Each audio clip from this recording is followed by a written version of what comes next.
বোল্ডারের সমস্যায় স্নান করা যায় না তাদের জন্য দেখো কতটা দূরে গিয়ে স্নান করছে। আর এই দেখো এখানে রয়েছে কিন্তু পাথর পরে, আর বেশ দূরে গিয়ে লোকে কিন্তু স্নান করছে। আর দেখো কতটা দূরে গিয়ে লোকে স্নান করছে। আর নিউ দীঘায় যারা ভাবো স্নান করা যায় না বোল্ডারের জন্য থাকে, কিন্তু আজ দেখো এভাবে স্নান করছে।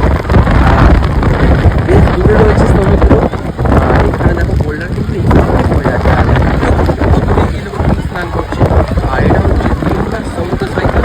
আজ কিন্তু ঝড় বৃষ্টি হচ্ছে, ঝড় বৃষ্টির মধ্যে দেখো কতটা দূরে গিয়ে স্নান করছে পর্যটকেরা, দেখতে পাচ্ছ। আর এই হচ্ছে সেই বোল্ডার, বেশ ভালো মানে ভিড় রয়েছে। সকাল এখন 9টা বাজে। যারা যারা ভালোভাবে দীঘায় স্নান করতে চাও তাদেরকে একটাই কথা বলবো, সকাল স্নান করে নাও।